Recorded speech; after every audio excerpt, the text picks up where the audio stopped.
Okay, right, ready when we are. Okay, good afternoon, everybody. My name's Paul Atkin. I convene the National Education Union Climate Change Network. The CPD session that we're going to have for the next hour is around setting up an eco school, how that works. I gather that the eco school system is something of a very quiet mass movement, with something like 20,000 or so dedicated eco school leads working away up and down the country. I'm just going to say a couple of things about the network, which is a much smaller body. We function to develop union policy on climate.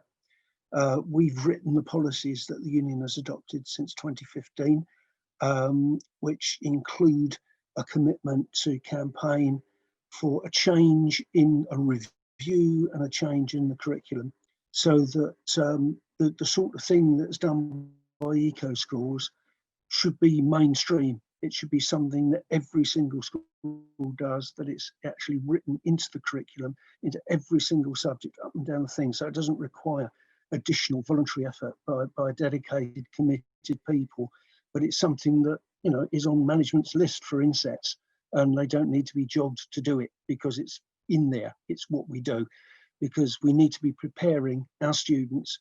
I say our, I'm retired, but you know, our students as a society for the society that we need to have beyond its use by date.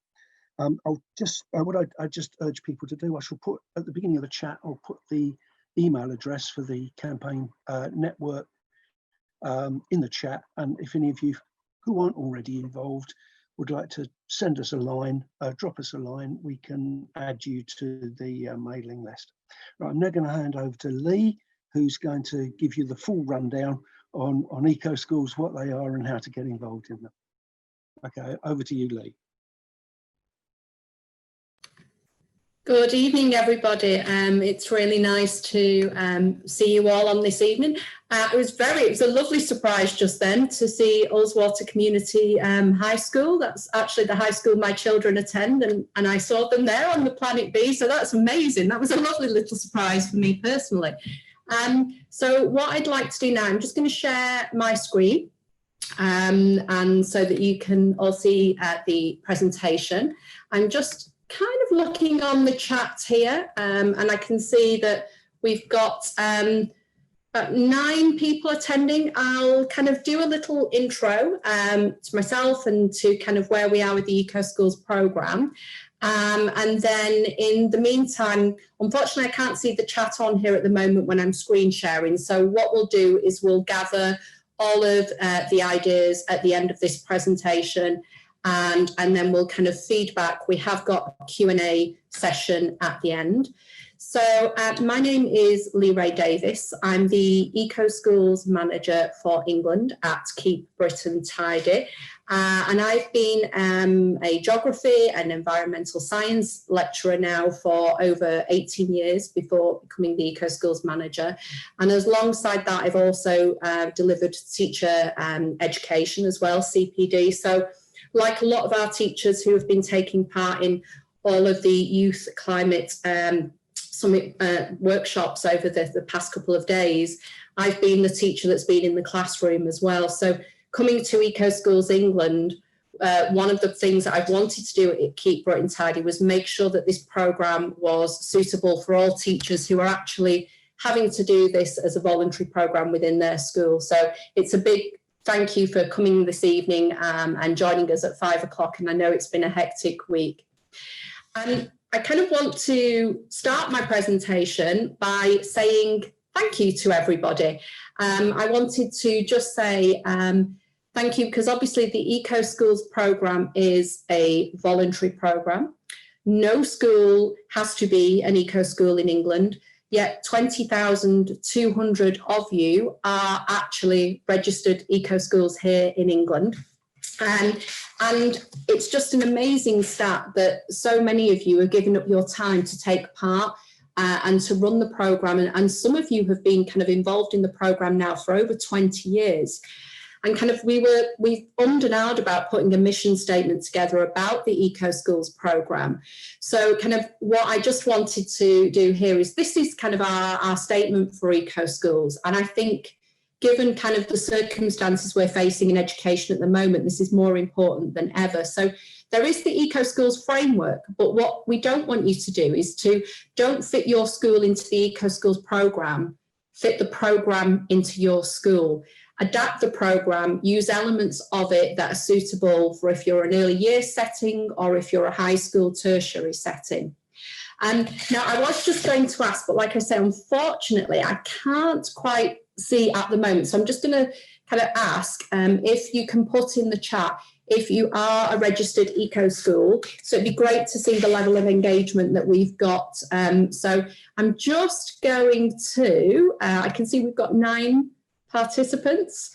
And I think you guys are all already involved in the Eco Schools programme. So I'll move on from there.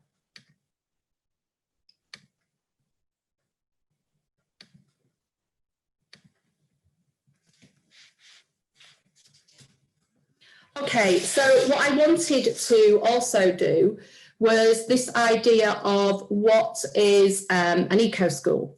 And I know we were going to ask people to kind of put on the chat here their personal ideas of what an eco school is, because I know it can be quite subjective and quite personal as to what you think an eco school might be. So I'm just wondering if everybody, all participants, so NEU and Transform Our World, if you could just, I'm going to stop sharing my screen for a moment, if you could just perhaps put in the chat what it means to you to be an eco school. And I've purposely kind of not capitalized or hyphened like our program. So I will stop sharing screens for a moment because I just want to see what's in the chat.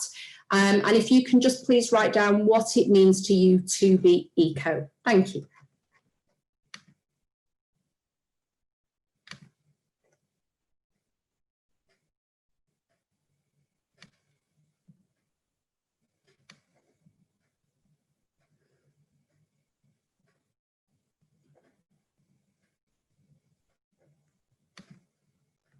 Okay. Lots of plants, yes, lots of plants. Eco is all about plants, and what's great as well is that a lot of our schools are, again, when it's the weather like this, they might not be able to go outside as much and be involved in eco action. So what's really good is we're seeing lots of schools are taking the outdoors indoors as well, and we might have an eco area inside the school with lots of plants and vegetables and herbs and indoor kind of the air plants as well.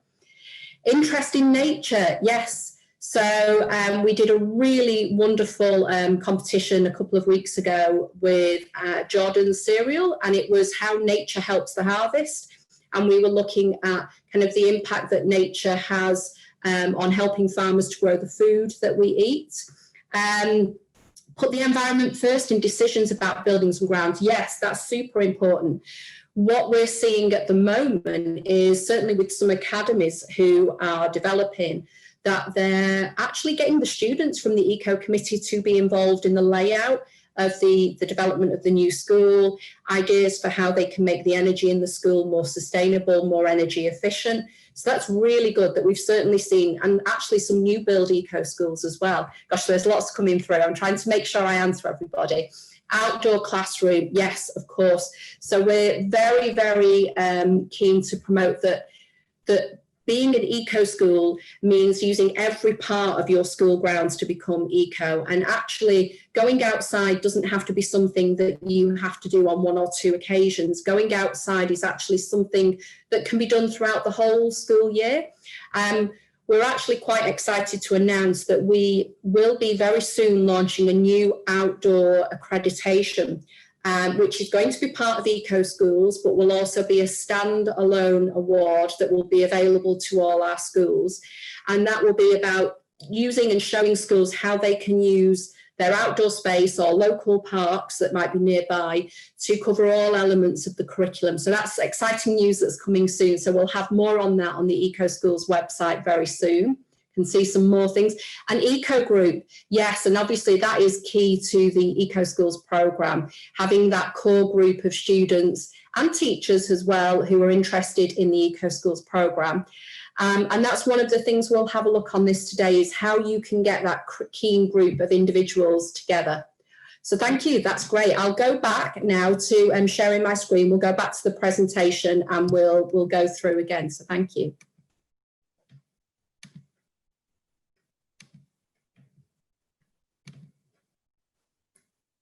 Yeah, so you'll have to bear with me here. It's like the slow person with it. Okay, so what is an eco school? We've seen some great definitions from you guys here. This is the official stance. This is what an eco school is. So it is globally a youth-led, school-friendly environmental education programme. And we're actually in our 26th year this year of eco schools.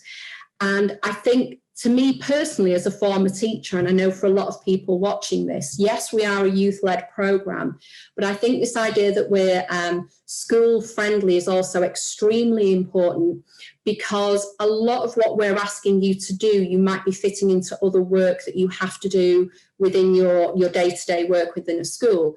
So what we've tried to do very recently with the programme is make sure that everything that you have can, in theory, you can download and you can find it in a 5-minute lunch break. So they're the definition. It's the biggest and the only educational programme that enables young people to drive environmental action and behavioural change across the whole school community. And not only that, once you've followed this framework, which we'll have a look at later, it actually allows your school to get the highest level of international accreditation for environmental education at a UNESCO standard. And that is our International Eco School Green Flag. Uniquely, though, I think what's amazing about the programme is that we provide environmental campaigns that are suitable for preschool, for primary, for secondary and further education. And we can create a national campaign that everybody can get involved in, but alongside that, we'll provide you with resources that will allow you to run that same campaign with preschool children, but also maybe with kind of years 12 and years 13. And something that's very, very, very important to us, that we also are, we're building all the time, providing you with differentiated resources that will allow us to green the entire current curriculum. Now, we know it's extremely, extremely important, and at Eco Schools, we do believe that there should be an additional environmental curriculum, but that will take time to do. So what's our job here at Eco Schools is to show you and schools up and down the country how you can actually green the current curriculum, and not just geography and science and STEM, but also in the early years, how you could green the phonics, how you can green the history, how you can green maths, how you can green media at tertiary level, how you can potentially look at drama, BTEC engineering, BTEC hair and beauty, all different ways that we can green the curriculum. But as we say, it is a student-led programme. So we've heard from some of you, you've heard from us. What I'd like to do now is just share with you some feedback from some of our schools and from our pupils and what it actually means to them to be an eco school. Important that all schools become eco schools, because school is such a big part of a child's life, so being able to integrate environmental practices in school and be able to think about those things is really important for the whole of the life. I think it's important for schools to become eco schools, because if we don't, then the environment will get worse and it won't be a better place to live in. It's better for our environment and it makes us happy and it makes us healthy and active. We need to stop wasting water, and it's a global issue and we just need to sort it out. It's helping our generation, like our kids and our grandchildren. With the climate changing, we need to become eco so that we can save the planet.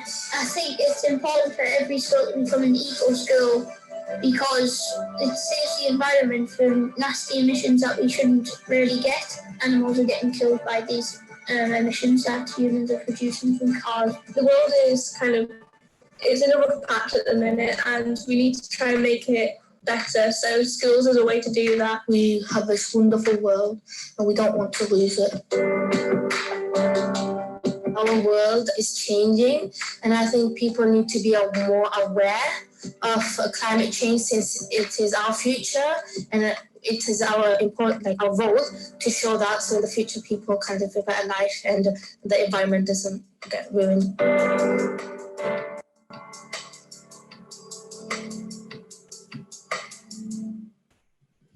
And I think that, like we say, it just proves that there's no one definition for what an eco school is. It's so subjective to how you feel and different interests that you or your students might have. And I think what's particularly important there is the young lady that said, at the moment, the world's in a rough patch. And I think that's very true, isn't it? And I think what's great about this is this was taken, this video, these interviews were at our Eco Schools Award ceremony last December, where we had Steve Backshall, one of our Keep Britain Tidy ambassadors, hosting with us. And I think what we need to do at the moment with our eco schools work and any of our environmental work is to help maybe combat this eco anxiety that young people might be facing, is to kind of promote the good that's going on, the excellent case studies of work that's being carried out across all the schools up and down the country that are not just eco schools, but other schools that aren't part of our programmes as well, against lots of different environmental campaigns. And I think if that was anything else in a school setting where we knew that our students and our pupils were upset about something, then what we would do is we'd address that problem and we'd look at what we can do to make that problem better. And then we'd celebrate when we'd achieve those goals and those targets.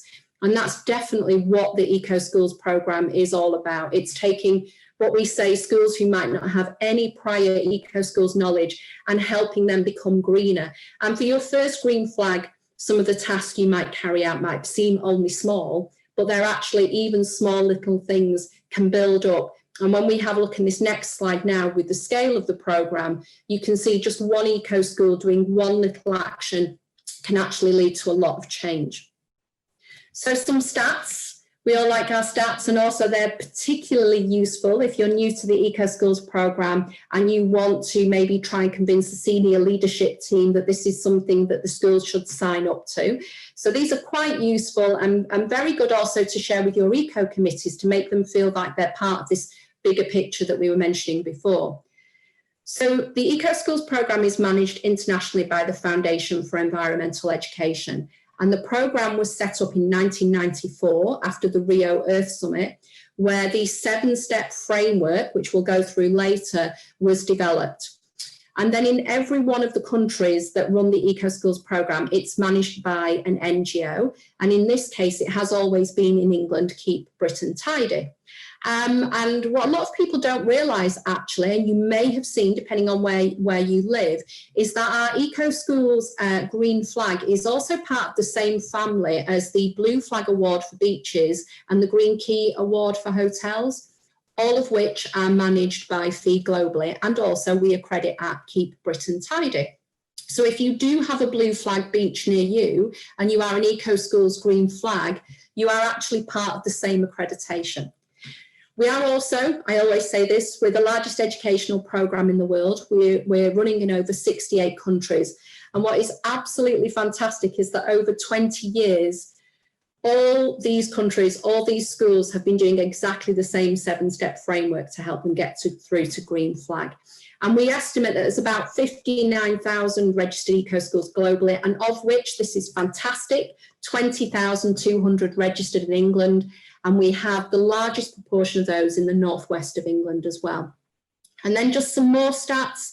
We estimate again about 19.5 million children involved globally and 1.39 million teachers. So all of you now who are tuning in on a 5 o'clock on a Tuesday evening, you've given up your time to do this.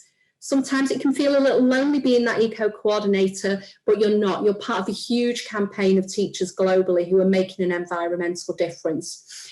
And I also say to students as well, just to show about the impact we were saying before, if you imagine you've got 19.5 million children, if each one of those children, and we are Keep Britain Tidy, went out and picked up one piece of litter every day for a week, combined, that would be 136.5 million pieces of litter picked up just within 1 week. That's a phenomenal amount. And also a crafty link as well there to the maths syllabus, if you noticed. Okay, so our Eco Schools programme then, the 7-step framework. I'm going to very quickly run through this, but for today, what I'd like to do is just focus on steps 1, 2 and 3, which is kind of kick-starting the programme if you're brand new, and also if you're a renewal school, sometimes the hardest one to kind of reinvigorate students if you're coming back off a summer break or a school lockdown potentially as well. So the Eco Schools 7-step framework is the same in all 68 countries. And your first step is to form an eco committee. We then ask you to carry out one of our environmental reviews. And then we then ask you to write an action plan. So I will go through these later. But once you've done those 3 steps, you are actually 50% of the way through on your journey to your first Eco Schools Green Flag. And I'd just like to reiterate, because I think a lot of our teachers don't realise how much they've done to get themselves through to their first green flag. Once you've got your bronze award, we then ask you to find 3 examples of curriculum links in your current school setting. Now, those curriculum links, the only things we say is they can't be from the same subject area, and they also can't be from the same year group. What we'd like you to do is try and find 3 from different subjects and different year groups, because that then helps you with step 5, which is informing and involving, because it means you might speak to other teachers from other departments. Within step 4 also, what I'd just like to say is when you register on the Eco Schools programme, you will get lots of extra free resources. We have already mapped the entire primary curriculum to the Eco Schools topics and 7-step framework. We recently wrote an article in the YPO Everything Curriculum magazine, which had over 100 examples of Eco Schools topic action linked to all 10 of our Eco Schools topics. So although that was kind of written at a primary level, it is easy to adapt for secondary or for early years. Then kind of once you've done that, like I say, moving on to informing and involving, one of the things that's really important with that is we ask you to make an eco board, and that could be electronic to help promote the work that you're doing. But also, and I would imagine, I know a lot of you are watching this maybe live streaming on YouTube, so we can't get some feedback from you, but I know it's the same person generally in a school who might be involved in running lots of different eco clubs and activities, maybe for some of our charity partners like the RSPB and ModeShift. And it's sometimes the same teacher. And what this allows you to do with Eco Schools is bring all of those different elements and projects that you're running together under the umbrella of the Eco Schools Green Flag. Once you've done that, you're at Silver Award, and that's actually 80% of your way to the Eco Schools Green Flag. The next step is your monitoring and evaluation. Now, monitoring and evaluation, that kind of teaches what we would say is your growth mindset. This is when we're asking the students, once they've come up with the work that they want to do, once they've started running it, to evaluate if it has been successful or not. What we say to our students here is if it's not been, that is not a negative. That does not stop you from applying for your green flag. Instead, what you do is you take that and you have a look at how you can develop it and what you could do to improve that. Now, obviously, given what's happened over the past 6 months, a lot of our eco committees have had to adapt everything that they've done. And actually, they've produced some amazing results that they didn't expect.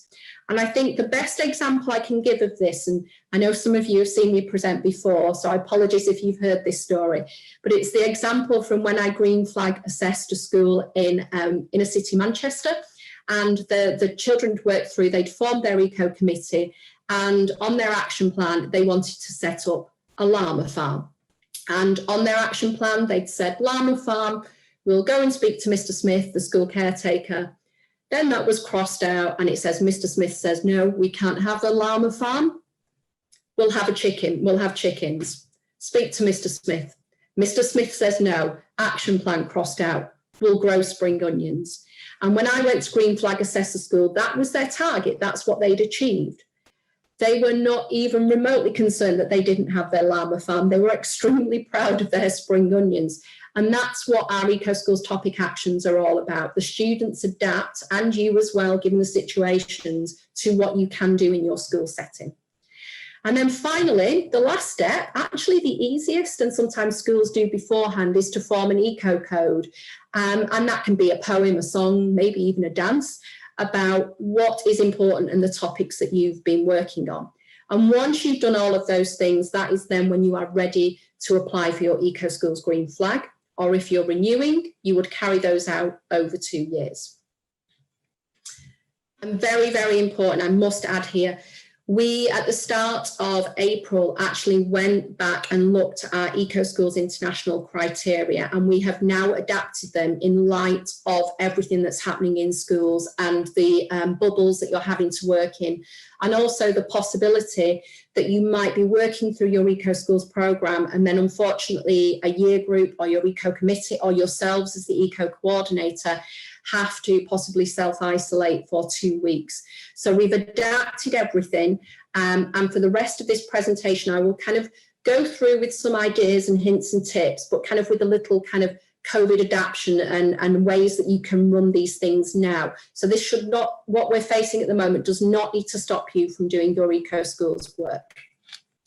Okay, so very, very quickly, obviously, like we said at the start, this is a voluntary Eco Schools programme, and it's fantastic. And thank you again for joining us at 5:30 on a Tuesday. What I will say is when you register as an Eco School, you will get a login where you can go in, and what you will find is there's lots of additional resources to help you kickstart your Eco Schools work. And I'm not going to talk about all of those this evening, but you can see here there's various things to help, such as leaflets and letters to send out to parents to let them know that your school has become an Eco School, and possibly even to do a shout out to some parents to say if anybody can help. In this case, it may be remotely. Okay, so step one, the Eco Committee, and these here are not the criteria. These are examples of best practice that we've seen from our schools over 25 years of running the programme. Some of these personally I've done with my own Eco Committee when I used to teach. So what I'd like to do is just run through these, and if at any point they need adapting for your group bubbles, I will mention. All of this is on the website, so I don't know if you're taking notes at the moment, but kind of you can find out all of this, or just email us if you've got any queries about anything on here. So one of the things we do say is start with some nice, quick, easy wins. If you already have a kind of a student council in your school, then you might want to consider approaching them and asking if any of them would like to become an eco group or a green group. I did this with my own in the college where I used to teach, and I went to a student union meeting, asked for the next meeting for anybody that was interested to do anything that was green, they'd like to come along to the meeting. And then the following month when it was the meeting, about 60 students turned up, and I was completely blown away. And they were all just people who were already on the student council. So it was a nice, quick, easy way to do that. Very important as well, a lot of our renewal schools, if you're watching, you do not have to re-elect your Eco Committee members every new academic year or term. I know some schools do like to do for inclusion. However, it's quite nice to keep the same Eco Committee members on. So if you think a child that maybe started in year 1 or year 7 is able to follow their Eco Schools work all the way through, they've potentially helped your schools with 2.5, 3 green flags. And also, because this sometimes does happen, if you as an eco coordinator leave or you take over, then actually your Eco Committee are a wealth of knowledge, and they can tell you what might have already happened on the programme.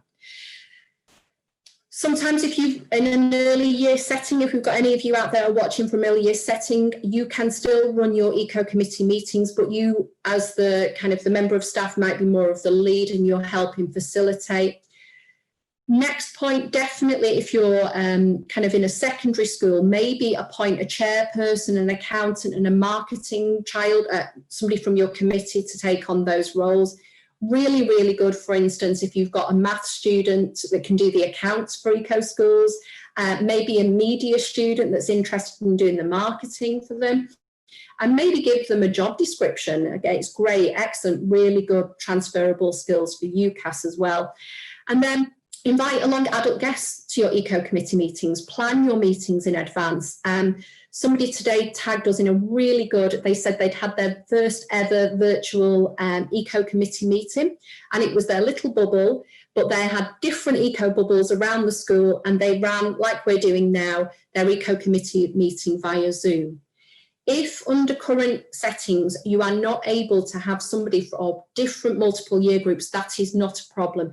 It can be that one year group that you're working with who can form your eco committee.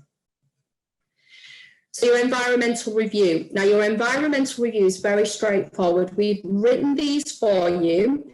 There are 3 differentiated versions of them on our website. We have one for early years, one for primary, and one for secondary. If you are in an SEN setting, then please use whichever one you think is suitable for you, mix and match them.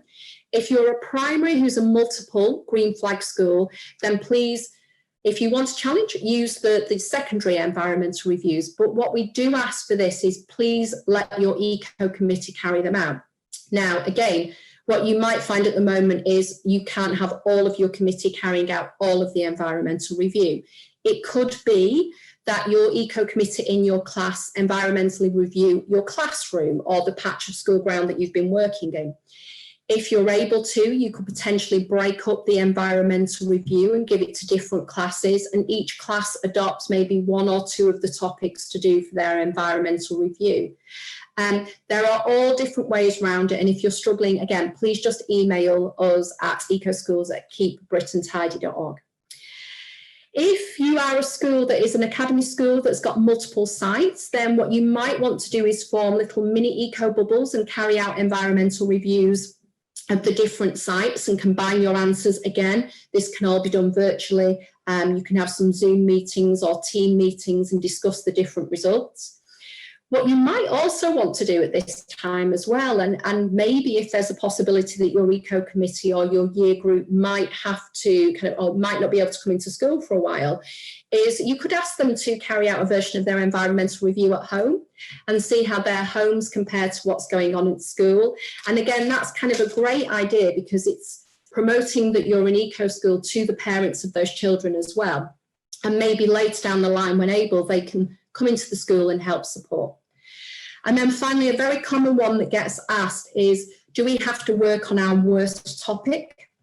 And the answer to that is no. You work on the topics that your students want to work on. And that kind of leads me on to this, our Eco Schools 10 topics.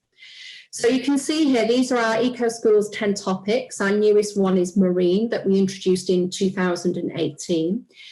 When you are a first green flag eco school, we ask you to work on 3 of these eco schools topics.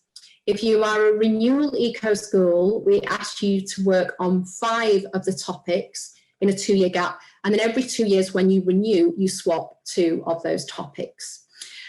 These topics are entirely open to interpretation of what your eco committee think they might mean. So for instance, if your students want to do something linked to plastic and plastic recycling or reuse, depending on how they're viewing it, that could be linked to a waste, it could be marine, it could be litter, it could even be global citizenship.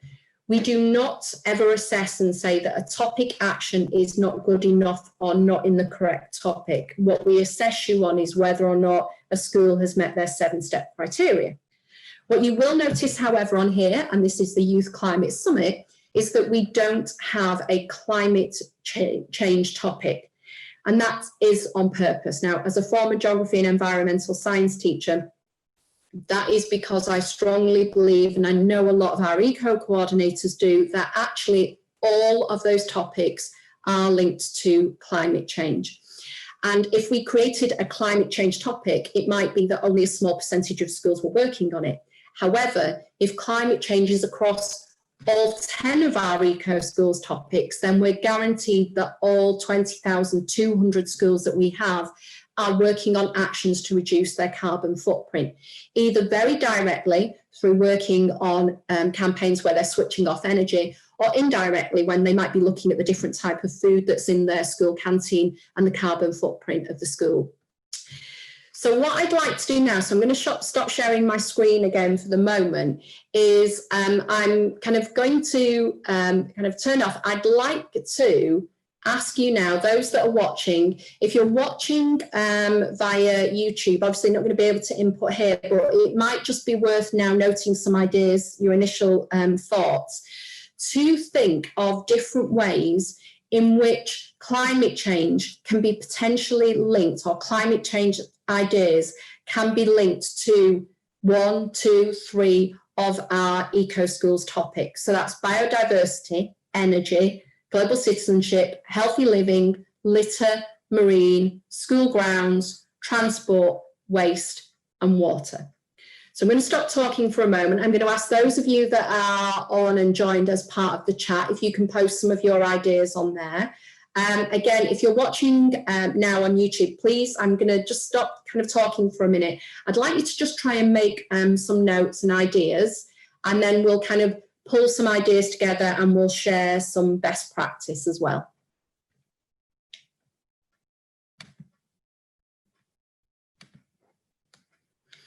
So I'd like to just ask that those of you who are on the Zoom webinar chat, if you could just share some of your ideas as well. And again, those at home, if you are able to just write down some ideas that you're having for how you can link climate change to all of the Eco Schools topics. So we're going to do that awkward silence that in a classroom can sometimes be terrifying. Well, I stop talking for a moment, let you process everything and come up with some ideas.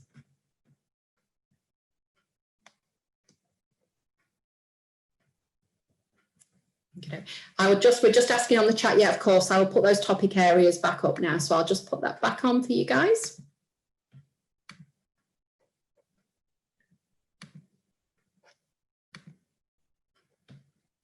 There you go.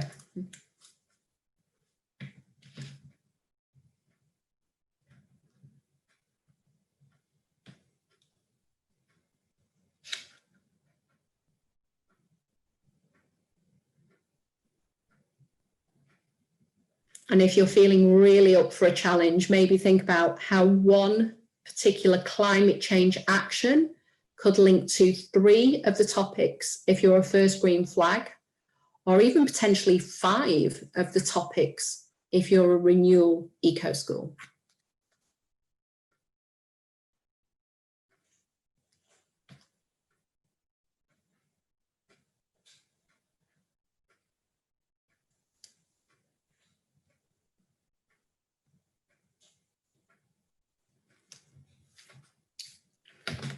I will say at the moment that our school grounds and biodiversity topics are currently at the moment the most popular. Obviously litter, again at Eco Schools, is a really popular topic, a really nice, easy one for our students to undertake because they can see a lot of quick wins after a litter pick. Interestingly, we've seen a lot of people linking the litter topic to healthy living and getting children outside, and quite good for kind of switching off as well. Lots of students linking, or schools linking marine, waste and litter. That's a common one.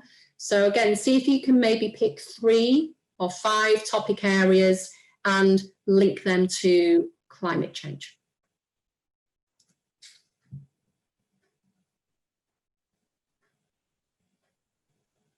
If I can just ask everyone if you're, I'm just going to kind of go off this screen for a moment so I can see the chat. So if you, I think, just give you maybe everyone 30 seconds if you haven't done so already, just to write down the different topic areas.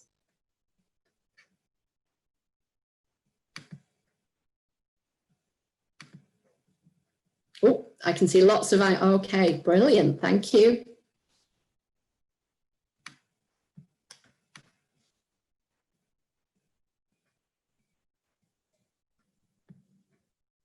Oh, yes, there's lots of ideas. I hope if people are watching now, if you've got a pen and paper, if you'd like to make some notes, this is the great thing. I even have on my notes here that I'm taking, look, I have ideas.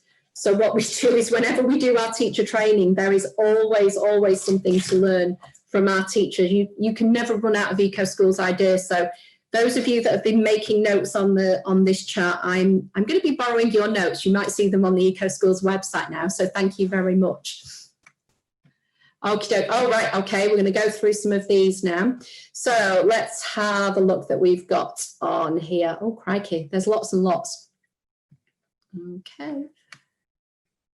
Recycling, yes, okay. So what we're, like we said before, recycling and plastics are becoming a major part of the Eco Schools work that we're seeing. Yes, and someone's just put in about litter as well. They're becoming a really big part now of the Eco Schools work that we're doing. We're seeing marine plastics, right? But how are we linking that to climate change? Well, we're seeing lots and lots of schools, this idea that the energy that's taken to make the plastic, the idea that what's happening to the plastic and when it's breaking down. So yeah, that's a great twist that you can put on that. We've got linked to water. Yes, the amount of water that's being used to produce everything that we use to eat. Lots of energy needed to clean the water as well. Yeah, we had a school a couple of years ago that they were doing the energy topic, but when you looked at their action plan, what they actually were doing, were talking about water. And it was a secondary school, and they were looking at ways to reduce their water usage, because they had done a lot of work in their science lessons about how much energy it actually took to clean the water. And that was, the students interpreted water as the energy topic. Oh, I really love one here. Schools in urban areas could put big planters in the playground as a small metaphor for the wider environmental transformation, as well as direct experience of growing food and connecting to the natural world. Food does not start in the supermarket. That's brilliant. Thank you. That's from Paul. That's from Paul from NEU. That's a brilliant answer. Yeah. So this is another one as well. There's lots and lots of campaigns to offset your carbon footprint for planting trees, which are absolutely phenomenal. But sometimes if you're in a school setting with not much green space, you might want to do something like this. But actually, if you're a first green flag school, being able to go out and plant trees might be very difficult. So start small. It could be exactly like Paul said. You could maybe put some planters in your school grounds. Certainly anything that's encouraging the children to grow and then to be able to eat things that they've grown themselves. Also very good, because it's highlighting that with the kind of the idea of the packaging around the food, and sometimes that it's unnecessary as well. We also have, what have we got here? Allotments as well. Many schools have allotments now, so opportunities for looking at biodiversity, water and healthy living. Yes, so we get a lot of schools that might look at the kind of the effects of climate change on biodiversity and how things might be changing as well. Okay, so I'm going to go off, if that's okay. I'm going to go back onto my presentation and go through.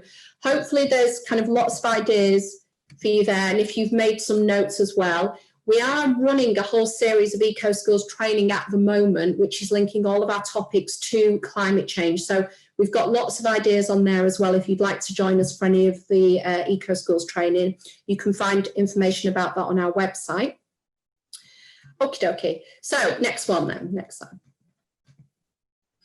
Next thing, what I'm just going to do now is slightly different. Is I'm going to have a look at the action plan, but I just very quickly for 5-10 minutes or so, one of the things that schools tell us is they would really like to do the Eco Schools work. They're super keen.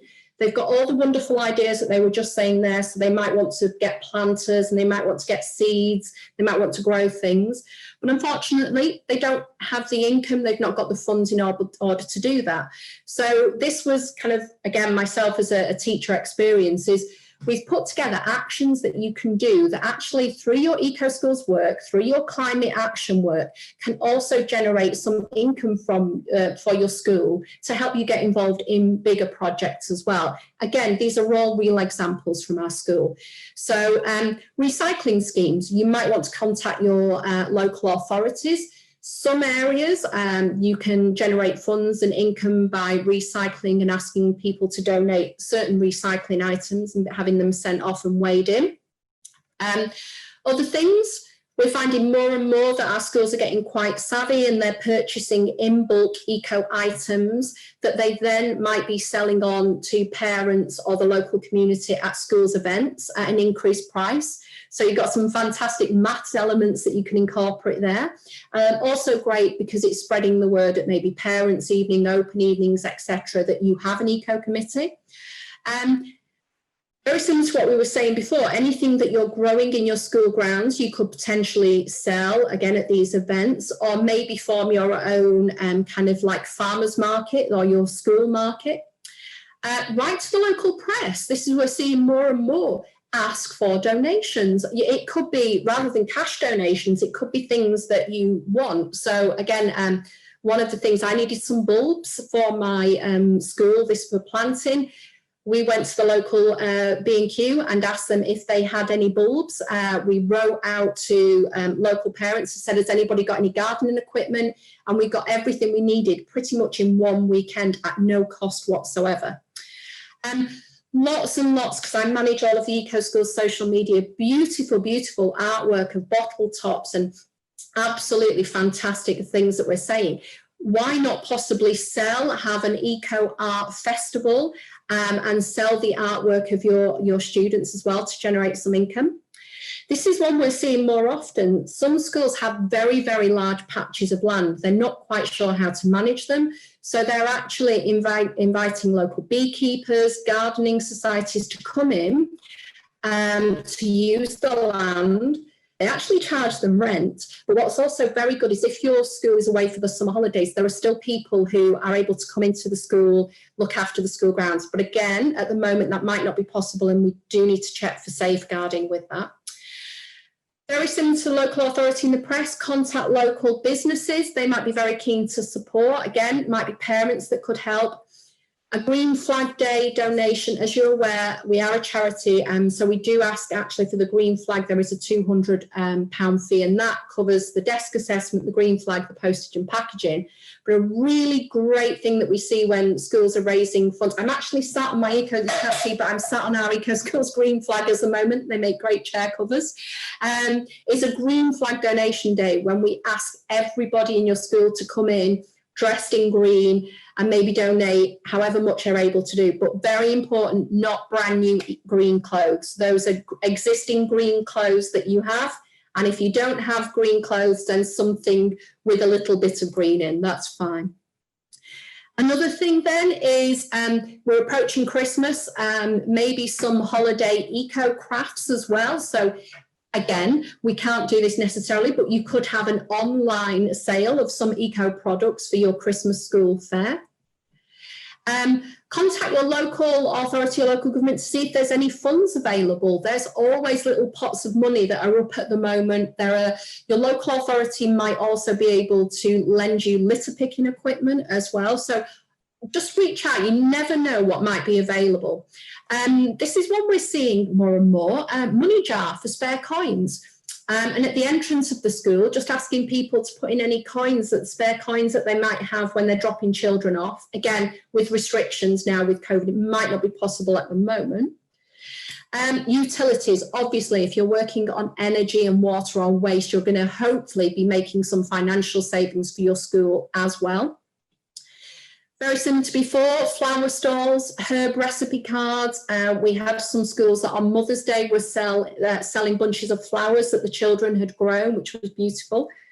A trash band. So again, you could have some of your students entertaining people when they're coming into the school or at school events and donations there. On our Eco Schools website, we have 2 Re-Love campaigns, which are great also for climate action. We have Re-Love Our Stuff, which is looking at reusing school uniform and secondhand clothing.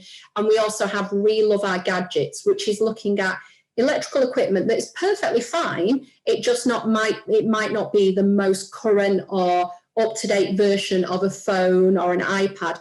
But actually what we're then doing is looking at how that could be used in community centres or people that might be feeling a little bit isolated, which I think currently is something that could be, as long as it was managed with full restrictions, could work as a really nice campaign to help your school be the centre of the community. Always sponsored events. You could have on your sports day sponsored plogging when your students are kind of running and litter picking at the same time. And finally, this is kind of, we're coming to the end now, and this idea, we have 20,200 schools in England. It is highly likely that your feeder primary schools, if you're a high school, or feeder nurseries, or a primary school down the road, or other ones nearby, are also an eco school. There is an eco coordinator and an eco committee there doing the same 7 steps as you, wanting to make the same wonderful changes as you guys. Reach out to them, send an email, send a letter. Is there something that you can do on a joint project, form your own little mini eco schools network where you can share ideas, share best practice, and maybe group together to raise funds for your school? And finally, before I finish, I just wanted to share with you this, because it's a lovely, like we said, we're all about eco-positivity at the moment. This here, you can see, this is our Eco Schools National Award ceremony that we had on in December last year. And this is our Lifetime Achievement School. So this is Cannon Burrows, and stood next to me there is Andy Clark, who was the first ever eco coordinator in England to receive the Eco Schools Green Flag in 1996. He only just retired just before the October half term. He's been the same eco coordinator at that school and has inspired lots and lots of other teachers. And then you can see there on the left-hand side, this is one of the lady here on the other side is one of the first people on the eco committee that Andy set up. She is now back at that same school, teaching at that same school, and there stood with one of the current eco committee members. So I do warn you, if you sign up to Eco Schools, I promise you will be signed up for life. You won't want to let that green flag go. And we've got lots of lovely examples on there of, if you go to our website, of the national award winners, loads of inspiration. And I'd just like to say, because I know she's watching, we actually have on this call Sarah Wildling, who was our Eco Coordinator of the Year award. And if you go onto the awards ceremony, you can have a look at some of the amazing work that Sarah was doing at her school as well. So I'm just going to kind of, any questions, I'm going to stop sharing. I will go back, we'll go back onto the chat, and then we'll have a think of if there's any particular questions that in the group might want to raise.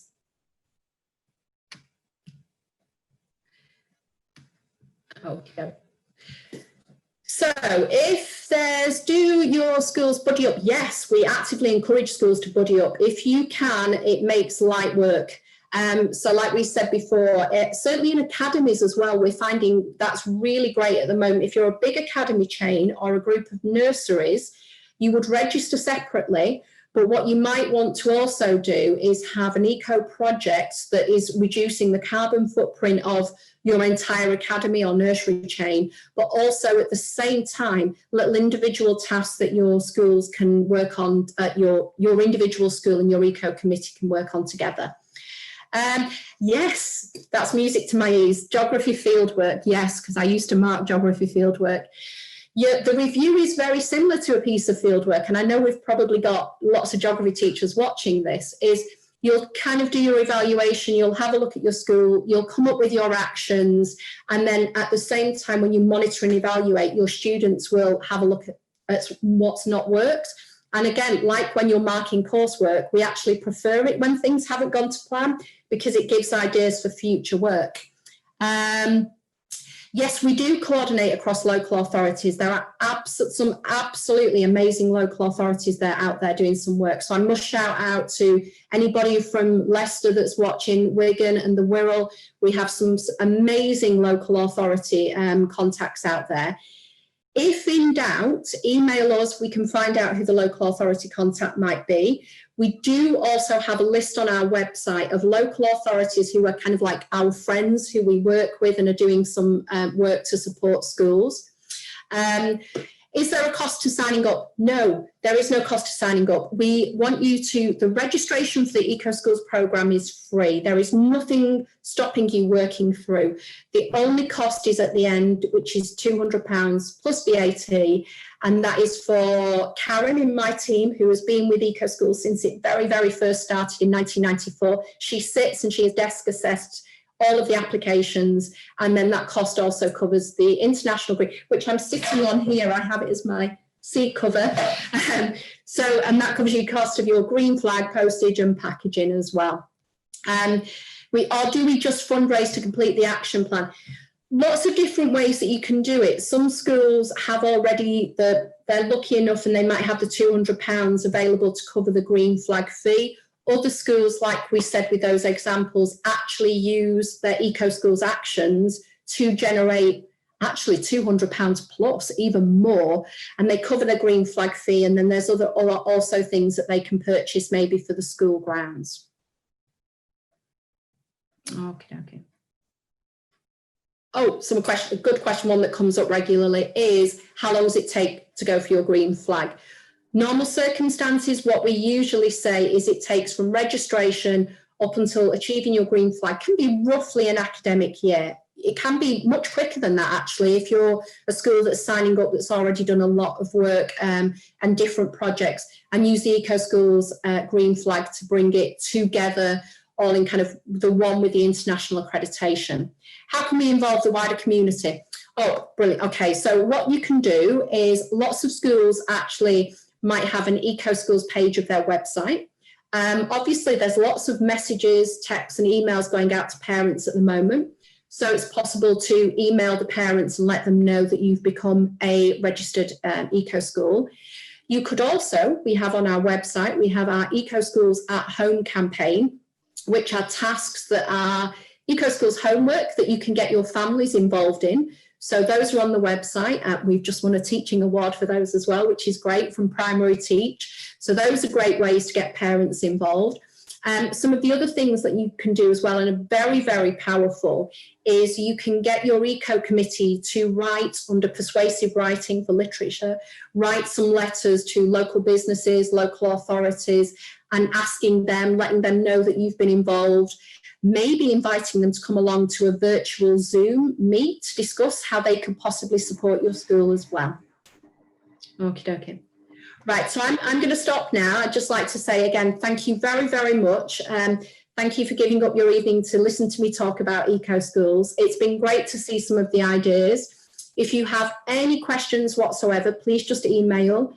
Please just post on social media. We'll hopefully kind of be able to answer you within 24 hours.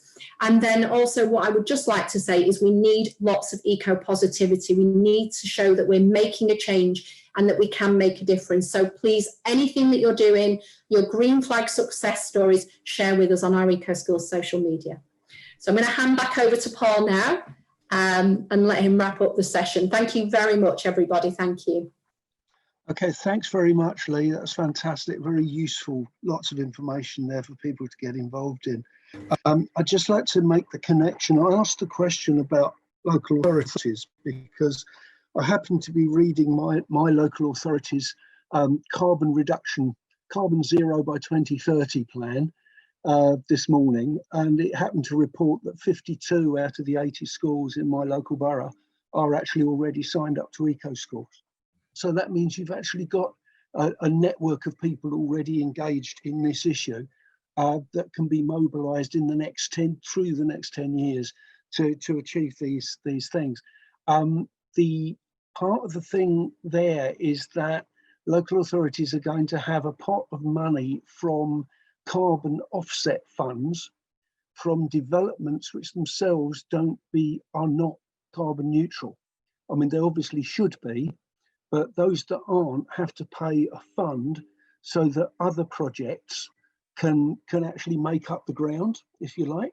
So there's something there to be explored in relation to refurbishing our schools so that we are at the school estate itself becomes carbon neutral. Last year, Parliament declared a climate emergency. The problem we have is that the government isn't really acting as though we're in a climate emergency. And indeed, most of the MPs belonging to the governing party abstained on that motion. And we have targets for 2050 with no plan to actually meet those targets.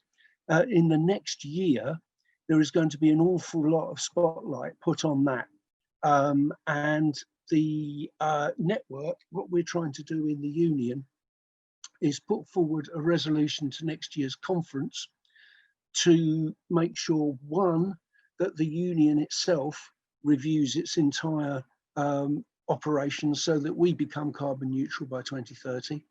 And we also participate in the bigger mobilisation around COP26 next November, so that all of those targets, so that the whole country is beginning to move in a much more positive direction on this. The only other thing I'd like to say, if you want to see what that says, 1 minute warning, if you want to see what that says, please email us. The address was in the chat and we'll send you a copy of that. The last thing I want to say, it's Lee mentioned climate anxiety. We had a very good CPD on Friday with Clover Hogan, and she made the point that climate anxiety is what wakes us up. And if we act on it, and if we come together, then that begins to change things. It's when we become passive and cynical and demoralized that we end up becoming phobic, and that's poison. So let's act together to deal with this crisis. That's it from me. Thank you very much.